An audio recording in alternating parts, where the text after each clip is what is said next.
ating ano yan, kabuti. Tapos talong.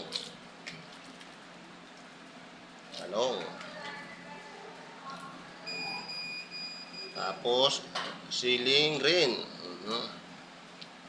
Tapos yan, isda. Ayan natin itong isda natin mga kusinero ha. Ayan. Para sabay-sabay na lahat ng kulo, di ba?